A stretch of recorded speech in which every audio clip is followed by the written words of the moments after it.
Sejam bem-vindos ao ONE, o podcast da ResMed que desvenda o mundo do sono com quem entende. Eu sou a Sofia Furlan, sou líder de inovação clínica na ResMed. Eu sou Vinícius Pafumi, sou gerente do time de geração de demanda da ResMed Brasil.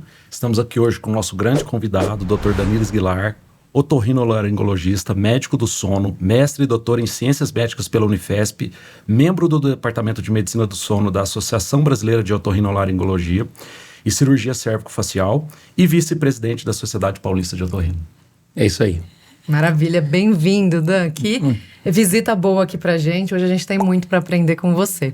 E hoje a gente quer falar com você, então, um assunto que passa despercebido muitas vezes aí, inclusive pelos profissionais de saúde já especialistas em sono, né? O sono na mulher. Então, por que você acha que por tantos anos, assim, o sono da mulher ficou um pouco deixado de lado? E mesmo por essas pessoas que lidam todos os dias aí há tantos anos com o sono? Perfeito. Bom, primeiro eu queria agradecer o convite e dizer que é uma honra estar com você, Sofia, com você, Vinícius. Estou muito feliz de estar aqui. Obrigado mesmo pelo convite. Bom, o tema que nos cabe é um tema muito importante mesmo de se falar, de se entrar nesse contexto. Você já começou aí de forma bem veemente, acho fantástico, né? Por que, né, negligenciar o sono na mulher, né? Por que isso acontece até com profissionais gabaritados, né? Então, na verdade, assim, aquilo que a gente costuma ver de forma mais clara é mais fácil, né? Então, por exemplo, o sono do homem, né? A manifestação do homem. O homem é mais roncador, é mais sonolento, abriga as comorbidades maiores, hipertensão, maiores chances, e por muito tempo se falou sobre isso, né? E a gente vai falar que esse paradigma tem mudado, felizmente, muito né? Bom, o diagnóstico, mas por muito tempo se falou do diagnóstico somente nos homens, né? Então, maiores chances de arritmia, maiores chances de infarto agudo do miocárdio, maior chance de insuficiência cardíaca congestiva, e aí a mulher foi escanteada nesse sentido, porque você não tem um diagnóstico tão claro, os sintomas da mulher são mais simples, né? Mas a gente chama de oligossintomática, né? Então os sintomas são mais frustros, e como eu comecei no contexto da história, né? Aquilo que você não vê de forma tão clara pode passar desapercebido. Então, a mulher vai se manifestar muitas vezes num contexto assim, ela já está se colocando mais longe dos amigos, quer dizer, fica mais distante daquele convívio, já aventa-se uma possibilidade de uma depressão, por exemplo, alterações de humor, labilidades. Claro que aqui eu estou me referindo à mulher depois da menopausa, que eu acho que é quando tem um marco verdadeiro, importante de modificação brusca do metabolismo da mulher. E é claro, a gente está falando de estrógeno e progesterona. Com certeza, acho que roda ao redor disso. Ao redor disso. Então, até os 49, 50 anos de idade, a prevalência é do homem. O roncador é o homem. Num contexto onde tem uma série de homens juntos ali, tá sempre alguém é o roncador, é o apneico, não é verdade? E a mulher, até então, tem esse lado mais protetivo, apesar de que, claro, a gente sabe que a mulher desperta mais, tanto no pós-menopausa quanto no pré-menopausa. Então a mulher tem mais despertabilidade, só que essa despertabilidade, de certo modo, tem uma manifestação, como eu falei para vocês, mais frustra. Ela vai ter, por exemplo, mais fadiga. O homem é mais sonolento, o homem é mais roncador, a mulher já vai ter mais hipopneia, que não manifesta tanto esses roncos, essa apneia tão exuberante como é na população masculina. Então, Sofia, assim, esse é o contexto, né? A mulher vai ter realmente voz ativa nesse âmbito da apneia obstrutiva do sono, quando ela marca realmente a pós-menopausa, tá? A prevalência, quando a gente vê aquela tabela de prevalência, existe uma equiparação homens e mulheres, né, a partir dos 50 anos de idade. Aí sim, né? Aí você tem a mulher com mais chances de ronco, a mulher com mais chances de apneia, por conta dessa perda da proteção estrogênica e progesterogênica, maior colapso da via aérea superior. Aí começam as manifestações. E aí o que vem ganhando esse espaço é que a literatura tem publicado esses trabalhos mostrando, olha, não olhemos somente para os homens no contexto de desfechos cardiovasculares. Olhemos para a mulher que talvez não manifeste como um infarto, uma arritmia tão, assim, veemente, mas, por exemplo, uma hipertensão noturna, uma insuficiência cardíaca. Aquela insônia ali, né? Isso, com fração de ejeção preservada, aquela insônia. E aí esse olhar tem que ser um olhar mais crítico, no sentido de avaliar o contexto plural, né? No sentido Sim. de, assim, são várias facetas e equipes que se debruçam em prol do sono da mulher. Né? Você imagina, você vai precisar de uma rede de apoio muito grande. Psiquiatra, psicólogo, médico do sono. A ginecologista ou o ginecologista para reconhecer ali também. Perguntar. Exato. Eu acho que uma aquisição muito importante, e essa é um movimento, eu digo, de todos nós da área da saúde, especialmente da área do sono, que o contexto de sono ganhe espaço dentro dos consultórios clínicos. Não só do cardiologista, que hoje a gente tem visto que tem ganhado muito, né, esse corpo, mas do clínico geral, né, do ginecologista, colocar na anamnese as perguntas: como vai seu sono? Você tem dormido bem? Você acorda, né? Porque a pessoa, às vezes eu moro sozinha, como é que eu sei? Né? Você acorda de forma satisfatória? Você julga que seu sono foi reparador? Não. Pronto. Já abriu-se um leque de opções para se chegar a algum contexto aí de que o sono não anda bem. E aí, claro, a gente sabe disso, o sono é a base, né, mais importante para a gente discorrer outras patologias, outras doenças que às vezes estão naquele contexto. Isso ajuda muito, isso sem sombra de dúvidas ajuda muito. Perguntou do sono, poxa, então quer dizer que aquela irritabilidade, aquela insônia, né, ou a manifestação clínica, eu estou dizendo, por exemplo, então, maior irritabilidade, alteração de humor, alteração de memória, podem ser explicadas por um sono ruim. Esse contexto não existia. Não existia. A mulher ia, por exemplo, num psiquiatra buscar ajuda e ela saía com uma prescrição lá de um inibidor da recaptação de serotonina. Não que esteja errado. Mas isso é uma parte. Mas exato. Muitas vezes você está tratando a consequência e não a causa. Na medida que você vai na raiz do problema, aí, claro, você torna todo esse quadro clínico, né? Esse conjunto de sinais e sintomas, de certa forma, resolvido. E eu acho que tem um dado tão alarmante. Saiu mais ou menos um artigo há um mês aí, mostrando a estimativa do crescimento da apneia até 2050 nos Estados Unidos. E aí estima que, de maneira geral, 35% é o crescimento que a gente vai ter aí de apneia, né? E 65% de crescimento nas mulheres. Isso chama muito a atenção, né? Bom, aí a gente tem que pensar em vários contextos. E ainda mais Estados Unidos, né? Eu tenho dentro de umas aulas minhas ali uma projeção também de obesidade. Né? Então a gente sabe que a população está envelhecendo e está engordando, né? Exatamente. E a gente está vivendo esse processo, e nesse slide que eu tenho ali, que eu mostro numa das aulas, ele mostra realmente um mapa epidemiológico da obesidade. E aí tem alguns locais com maior ou menor proporção para isso. E os Estados Unidos ganham por isso, por conta das junk foods, a gente sabe, existem maiores predisposição. O Brasil também está, claro, não fica tão atrás. Se você for olhar, a gente tem, né, muito, a gente herda muito esse perfil socioeconômico americano, né? E então, Sofia, é uma verdade. A gente aproveita para falar desse aspecto que você levantou, uma bandeira importante, sobre a obesidade na mulher. A obesidade na mulher segue um padrão diferente da obesidade do homem, por exemplo. Sim. A obesidade masculina é aquela obesidade tipo maçã, obesidade androide, que acarreta uma dificuldade de expansão da caixa torácica. A obesidade na mulher é uma obesidade chamada obesidade ginecoide, que acarreta a deposição de gordura na região mais dos flancos, o que, nesse contexto, gera para ela maior síndrome metabólica e maior dificuldade de retorno venoso. Então, você pode pôr no contexto aí essa questão, né, de que a obesidade também influencia no fator obstrutivo e ainda mais tem esse contexto da síndrome metabólica, da alteração venosa, né, de retorno venoso. E é interessante que eles consideraram, a gente está falando de obesidade, eles consideraram o crescimento esperado aí da utilização do GLP-1 junto, que está tão em alta. E ainda assim é todo esse crescimento. Então, o controle da obesidade é muito complicado, né?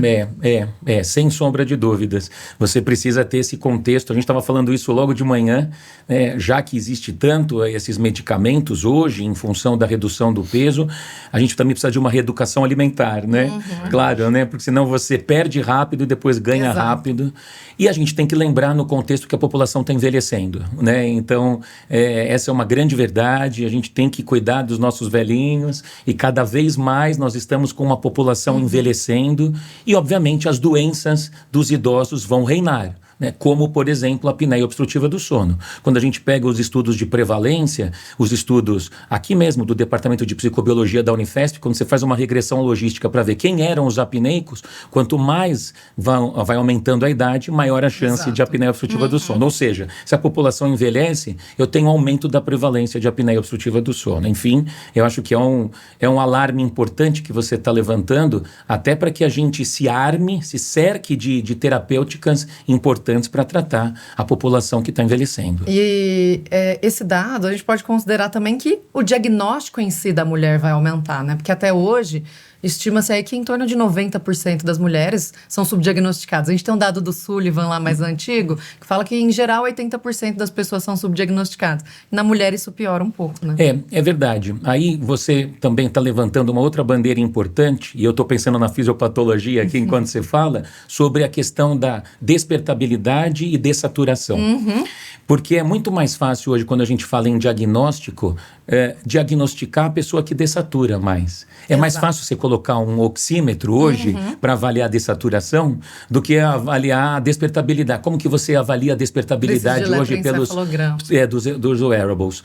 Precisa do eletroencefalograma. Hoje, não sei se iremos evoluir no sentido de dizer que esse contexto melhorará, né, para que a acurácia do diagnóstico da despertabilidade reine, apareça. Por enquanto, não. Existe hoje aquelas junções de oximetria com uma headband. Né? Então, você já coloca uma fita de eletroencefalografia para tentar aumentar a acurácia. Eu acredito que nós iremos melhorar esse contexto de diagnóstico usando um simples relógio mesmo. Por enquanto, eles trabalham com algoritmo, com frequência cardíaca, com onda de pulso, quando você usa uma tonometria arterial. Enfim, né, eu acredito que sim, a tecnologia vem evoluindo, vem aumentando para a gente dar esse diagnóstico. Mas a grande questão aí que você levanta é essa, né? Como avaliar como avaliar a mulher? Se a mulher é mais despertadora do que dessaturadora, vamos chamar assim, isso né? Mesmo, é isso mesmo. Esses diagnósticos passam muitas vezes desapercebidos. A gente sabe disso. E ela não é dessaturadora porque ela é despertadora, porque ela desperta antes disso, né? Exatamente. Ela sai de um evento de apneia antes mesmo, né, de ficar dessaturando ali muito tempo. E aí sim, a dessaturação seria um dado alarmante. E aí a gente faria com que essa mulher fosse tratada de forma mais precoce. Quando você não tem esse diagnóstico, pode passar desapercebido. É esse dado que você está trazendo. Exato. Um subdiagnóstico da mulher em função dela ter maior chance de despertabilidade. Eu acho que até envolve outras coisas também aí, né? Por exemplo, normalmente as mulheres vão às consultas com os homens. São as mulheres, só que o contrário não é verdadeiro, né? O homem não acompanha tanto a mulher, então não tem aquele feedback junto com o médico ali na frente que está avaliando ela ou outros profissionais de saúde. A mulher, ela tem a jornada dupla, então ela é responsável pela casa, ela é responsável pelo trabalho. Ela é mãe e ainda assim ela tem que dar conta do trabalho. Então, acaba ela mesma normalizando a fadiga, ou muitas vezes a hora que ela fala é aquilo que a gente fala que ela não consegue se fazer entender, porque ela não fala a palavra que a gente quer ouvir. Talvez a gente queria ouvir fadiga dela, ou sonolência, e nenhuma das duas ela fala, né? Sem dúvida, sem dúvidas. É muito curioso, porque normalmente a mulher, quando vai no consultório, ela vai para falar do marido, né? Ela vai como acompanhante para dizer, olha, ele está roncando, né? E às vezes o marido aproveita e fala, olha, você também ronca, você também tem alteração do sono, mas realmente esse espírito matriarca, assim, muitas vezes reina. E eu digo que quando a mulher nos procura, como nós falamos, você precisa dessa rede de apoio plural. Ela não precisa de, muitas vezes, um enfoque único. Ela precisa realmente de um contexto muito mais dinâmico, pensando aí, né, em terapia, vai pensar em terapia de reposição hormonal, eventualmente, vai pensar em algo ventilatório, é o caso, às vezes, de usar um CPAP, um aparelho intraoral, pensar em cirurgias. Quer dizer, ela precisa realmente, como nós estamos falando, da mesma forma que ela é, né, aquela chefe da família, ela também precisa desse cuidado mais intenso.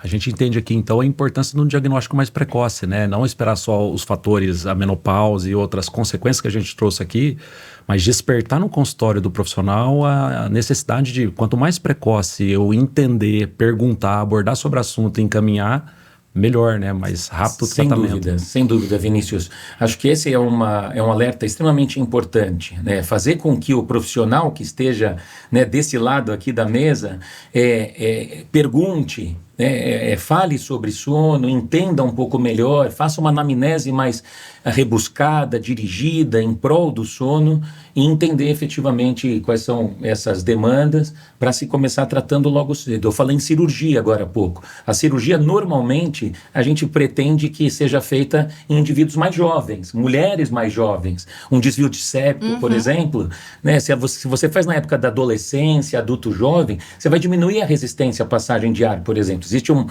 dentro do contexto dos distúrbios respiratórios obstrutivos do sono, nós temos o ronco primário, a síndrome da resistência das vias aéreas superiores e a apneia. Muitas vezes essa mulher ainda não tem a apneia instalada. Ela está naquele, né, momento de ronco primário, a síndrome da resistência, e aí o contexto é nariz.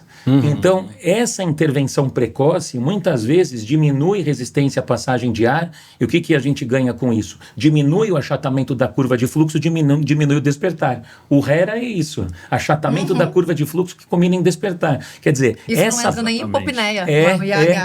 Exatamente. Isso nem entra mesmo no contexto de apneia e hipopneia. Isso é achatamento, isso é limitação de fluxo que culmina em despertar. Imagina você poder intervir na mulher nessa fase da síndrome da resistência. Quantos casos estão aí nos nossos consultórios? Quantos casos? Isso vale um alerta para os meus colegas otorrinos mesmo. Exato. Né? Também para perguntarem sobre o sono, porque às vezes a pessoa vem dizendo, eu não respiro bem, meu nariz é entupido, eu tenho obstrução, tenho rinopatia, rinite e tal. Você está perguntando do sono dessa pessoa, né? Às vezes passa desapercebido. E, claro, existe um contexto aí da síndrome da resistência que nós estamos levantando. Dan, eu acho que dentro da especialidade da medicina do sono, de todos os profissionais de saúde que são especialistas em sono, há alguns anos já a gente vem fazendo, né, uma movimentação para conscientizar sobre alto risco. Olha, tem esse questionário, olha, faz um Berlim, faz um Effort, faz um Stop Bang. Quando a gente pega esses questionários, a gente vê que a sensibilidade e a especificidade deles são baixas para o homem, mas para a mulher um pouco mais, porque o peso do homem ali até acaba sendo maior, né, Exato. dentro. E os sinais e sintomas que são mais focados para o homem. Como que você acha que a gente tem que trabalhar nessa direção para conseguir trabalhar a conscientização do alto risco, não deixando de inserir a mulher? Perfeito. Primeiro, uma observação importante, você lembrou da escala de Epworth? A escala de Epworth, ele fala especificamente da sonolência.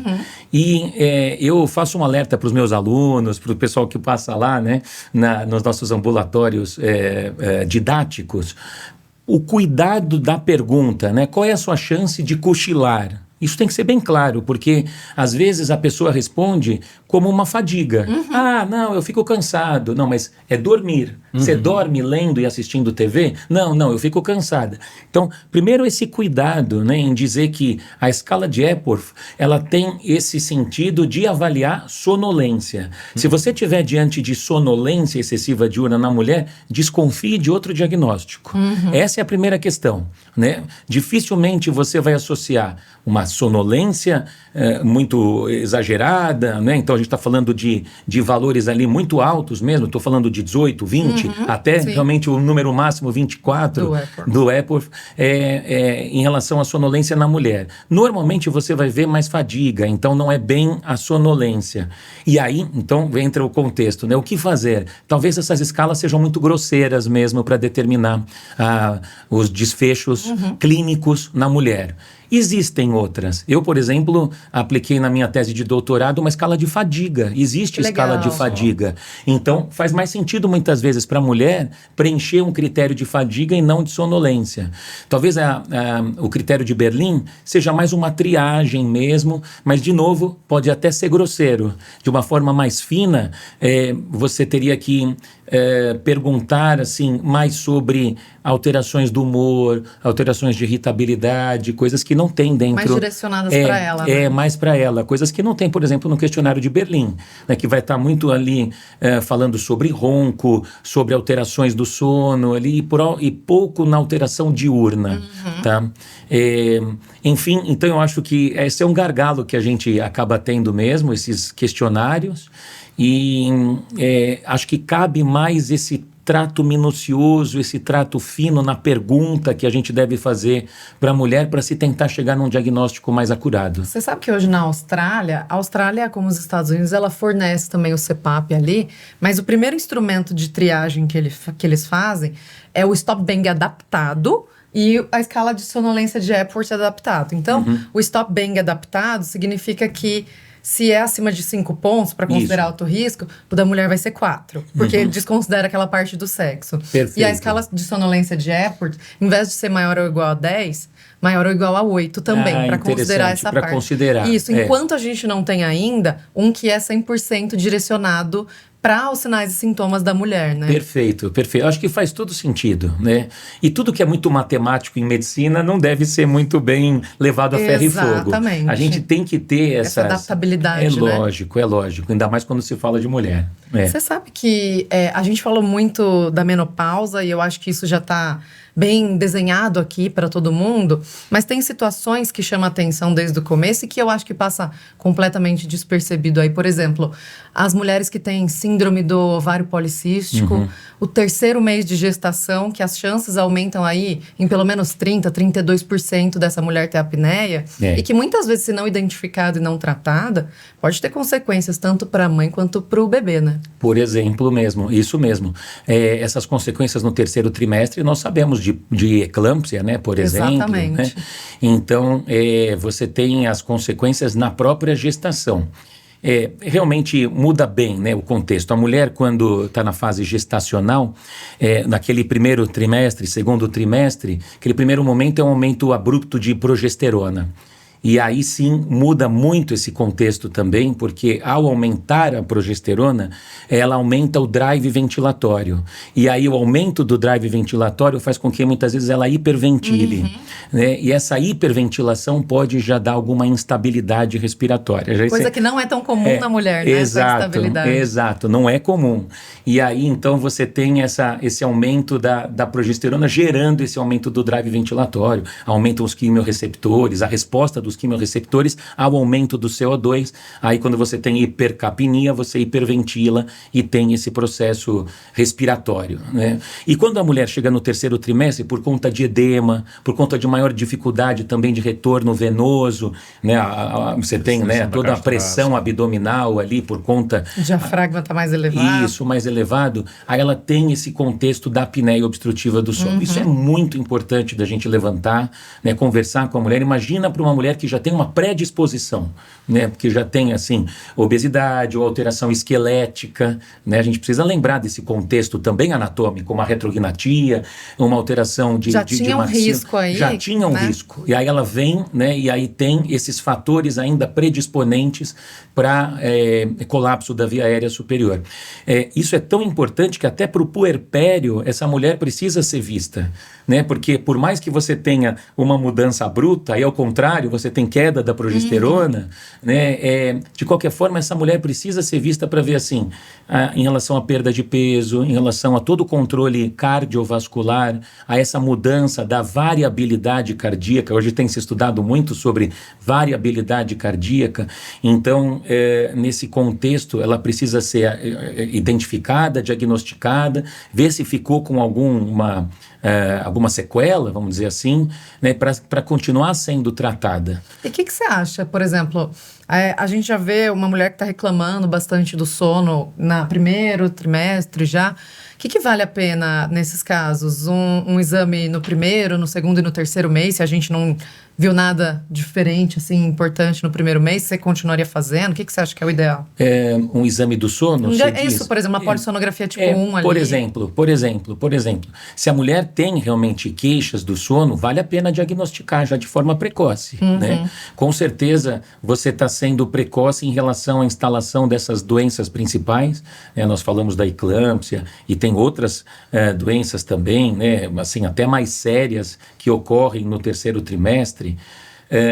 E você, obviamente, pode ser precoce nesse diagnóstico e auxiliar no controle ventilatório, né? Por exemplo, colocá-la mais de lado, né? Ajudar no retorno venoso, meia elástica, faz muito sentido para a mulher, né? Na medida em que ela retém muito líquido nos membros inferiores. Então, dormir de lado, meia elástica, iniciar uma fonoterapia, que é sempre Legal. profilática, né? Eu gosto muito da fono, no contexto também da menopausa, ali a gente entra muito com fono também, até porque a gente sabe que com o envelhimento você vai ter mais chance de disfagia, Com então certeza. a fonoterapia como algo ali profilático entra muito bem. E a profilaxia vai bem também nesse primeiro e segundo trimestre para evitar efetivamente os percalços do terceiro trimestre, que é a maior chance de apneia obstrutiva do sono. E quando a gente fala, acho que em tratamento, não significa também que porque na fase gestacional você precisou, pode ser que até um pouco após você continue precisando, mas que isso vai se perdurar a hora que tiver todo o reajuste hormonal, de peso, hídrico ali no seu corpo, né? Sem sombra de dúvidas. Então, acho que você tem que fazer realmente esse controle, né, até para quando você chega na fase ali de pós-gestação, você já esteja com todo essa terapêutica armada, não é verdade? Para o que precisar, você entra nesse arsenal aí terapêutico para o que ela precisar. Eu trago isso como um ponto de atenção para quem estiver assistindo, né? Eu passei por 2 gestações em casa e em nenhum momento abordaram o sono, né? Então, acho que isso é importante, a gente levar isso como exemplo para o consultório, para poder tratar e diagnosticar e tratar essa gestante, porque depois do nascimento já vira uma mudança completamente acelerada do contexto, né? De acordar para a amamentação. Então tem todo um contexto que já vem pós a gestação. Isso. De privação do sono. De privação do sono. Isso é verdade. Essa aqui eu falei da variabilidade cardíaca, né? E depois da gestação, no puerpério, de praxe da mulher, você ter uma baixa variabilidade cardíaca. E quando você tem baixa variabilidade cardíaca, você tem maior chance de fragmentação do sono. E aí eu fico pensando o seguinte, imagina, a mãe já tem que ficar atenta porque tem uma criança que precisa do cuidado dela, que ela já, assim, e por isso que a mãe muitas vezes já se torna mais despertadora também nessa fase.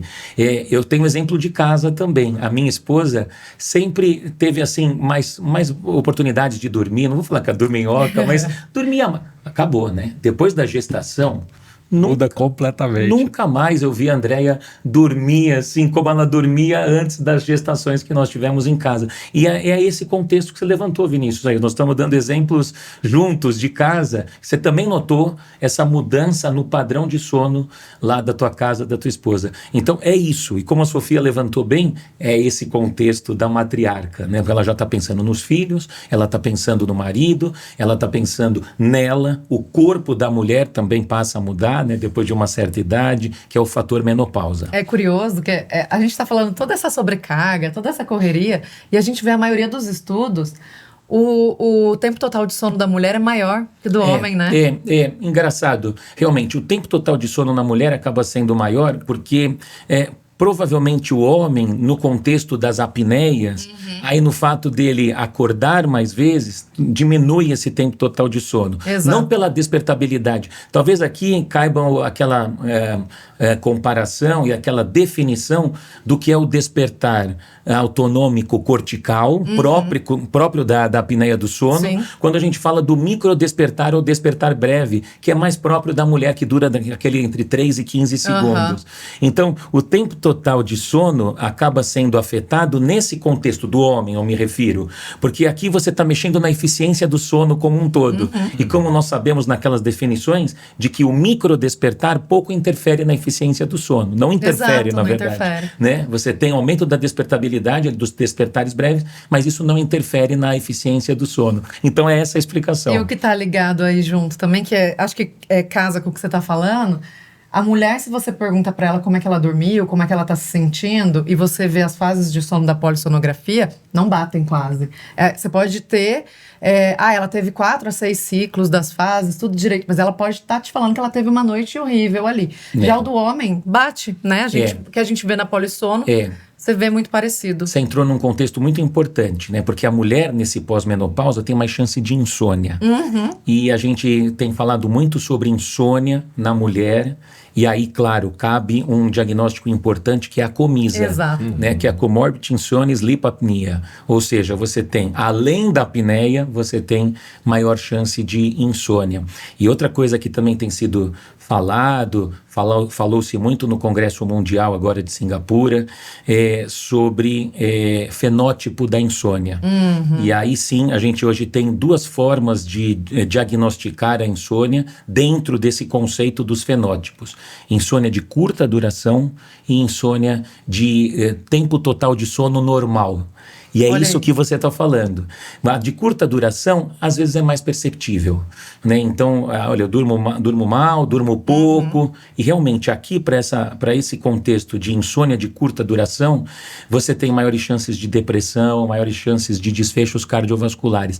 Aqui é a chamada insônia de má percepção. É aquela questão que a pessoa fala, olha, eu não dormi bem, tá? Quando você vê lá a eficiência do sono, melhor que a nossa.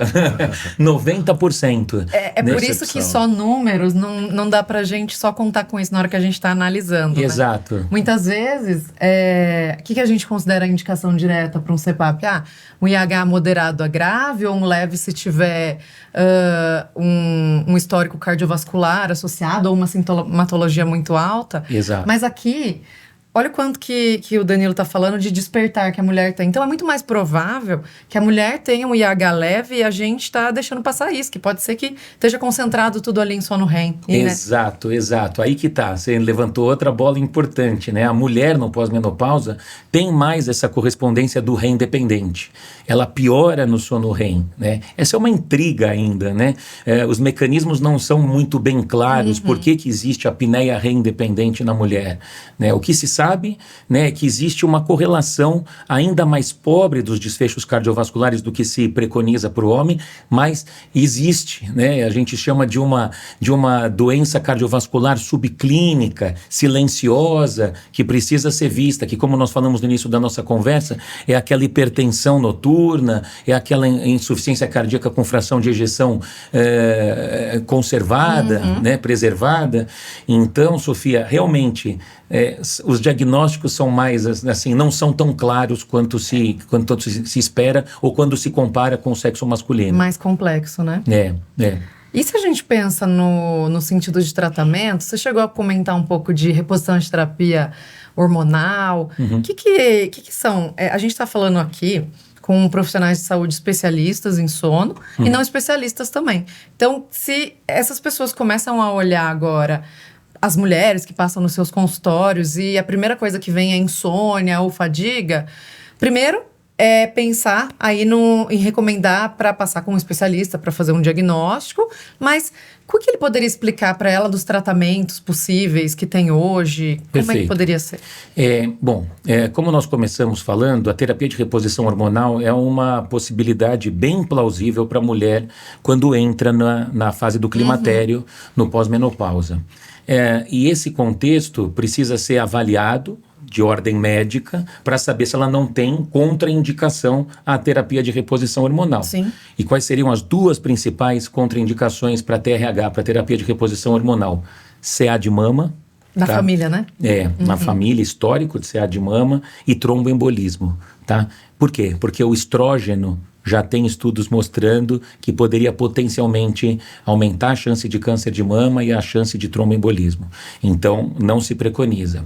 Outro dado importante e relevante é o tempo de instalação da doença, tá? Então, não adianta, os livros texto falam entre 5 e 10 anos já uma contribuição de TRH mais pobre, mais dificultosa. Entendi. Tá? Então, se a mulher instalou a menopausa dentro desses 5 anos, você tem uma janela de oportunidade muito interessante para a instalação da terapia de reposição hormonal. A gente sabe disso porque o músculo vai fadigando, o músculo vai ficando mais, né, cansado, né? A gente sabe das hipotonias musculares. Então, para você reverter este contexto de obstrução da via aérea superior depois depois de um certo tempo de instalação da doença, é mais difícil. Então, já que a gente está falando de precocidade, né?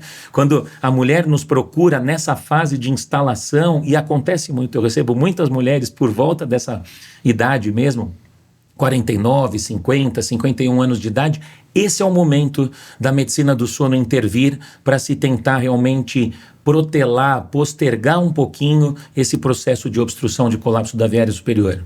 Você trouxe um dado tão legal, porque o que a gente fala normalmente quando está atendendo um paciente homem no consultório? Olha, a gente não sabe quando que a sua apneia começou, não tem como a gente saber aí.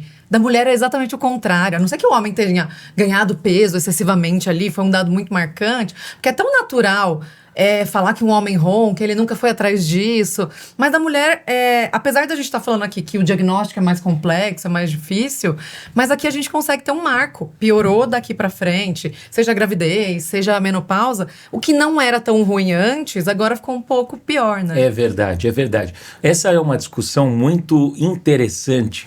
A professora Susan Headline, de Harvard, cardiologista, eu adoro a Susan, os trabalhos que ela preconiza, que ela lança na literatura, trouxe isso à tona nos anos anteriores, 2022, ela veio a público questionando exatamente isso. Ora, o homem tem um tempo de instalação da doença muito maior, muito mais prolongado, ele pode até criar algum mecanismo protetivo disso, né? Isso é até assim, aventado na literatura. A mulher não, né? Ela cai naquele waterfall ali, ela como se ela estivesse num laguinho, daqui a pouco ela cai ali numa rampa de água ali, né? E aí, acho que a grande questão que a professora Susan Headline levanta, isso é muito interessante, é que o follow-up dos estudos de coorte, por exemplo, o Sleep Heart Health Study, a crítica é que ele vê durante 6 anos, por exemplo, os homens. Ora, ele começa antes, aí eu vejo um follow-up curto, eu deveria ter mais tempo para avaliar a mulher.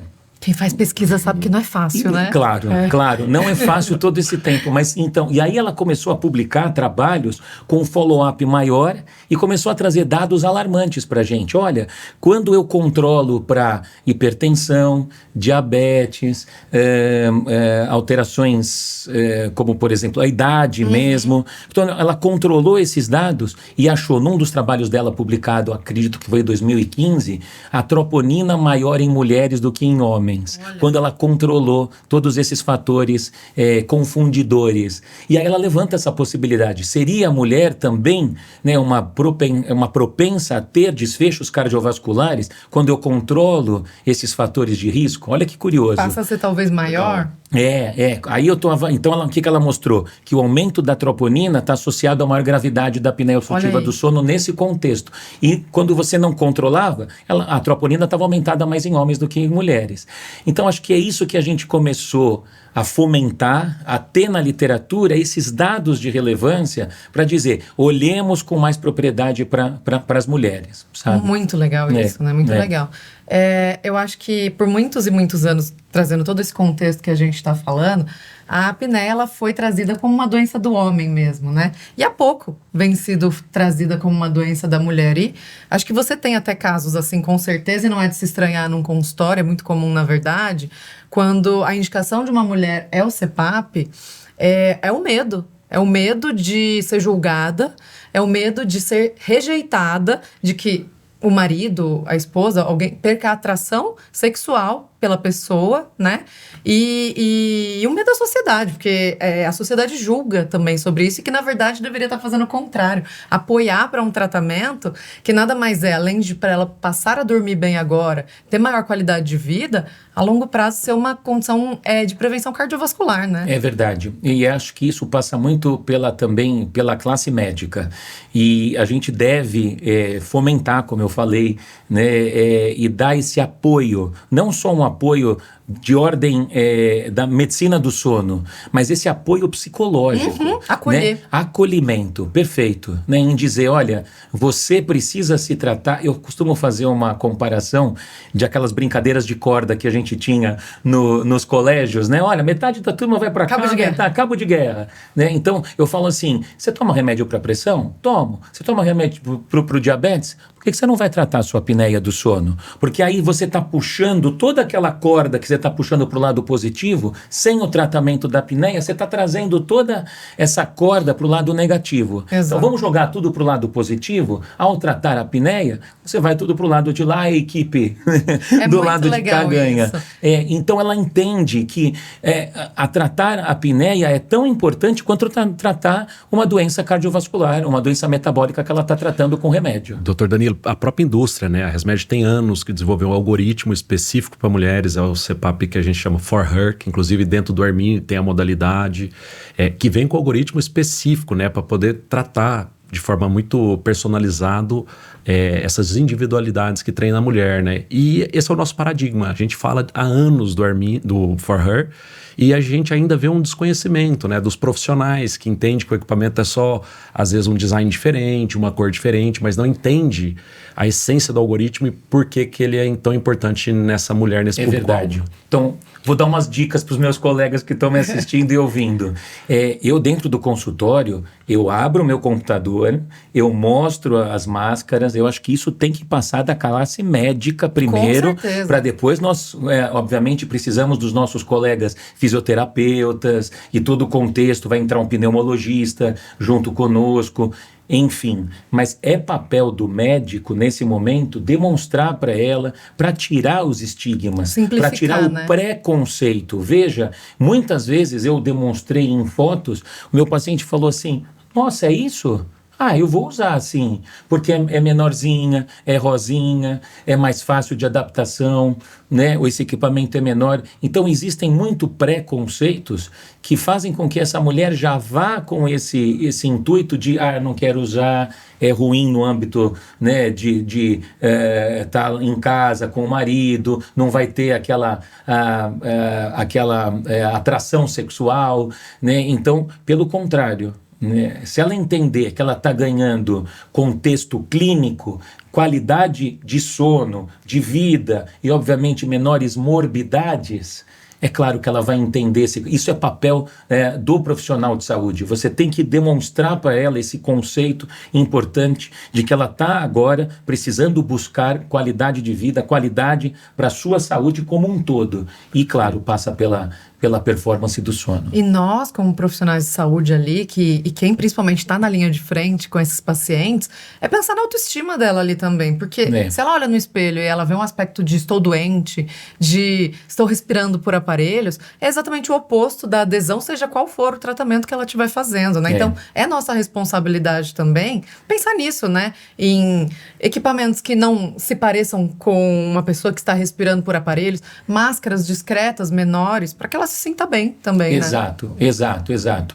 E eu, como otorrino, né, sempre pensando na viabilidade respiratória, então é claro que eu vou avaliar nariz dessas mulheres. Importantíssimo. Se precisar, a gente vai introduzir tratamento clínico, eventualmente tratamento cirúrgico, para viabilizar a máscara que hoje a gente preconiza, né, como máscara nasal, muito menos no contexto da máscara oronasal, e a máscara nasal dando realmente essa ressalva de que tratar de forma adequada a respiração, a apneia do sono, faz todo sentido para ela buscar saúde, para ela prosperar. Exato. Olha, o tempo passa muito rápido e a gente está chegando no fim do nosso podcast. Eu queria pedir, se você pudesse deixar uma mensagem para os profissionais de saúde que estão nos ouvindo agora, o que não pode faltar na avaliação deles quando tem uma paciente mulher relacionado a sono, quando tem uma paciente mulher sentada ali na frente deles. Perfeito. Bom, queria agradecer, né? Uma honra estar aqui. Nossa, não acredito que passou tão rápido, né? Um bate-papo tão importante, tão gostoso de se fazer com vocês. Eu agradeço demais.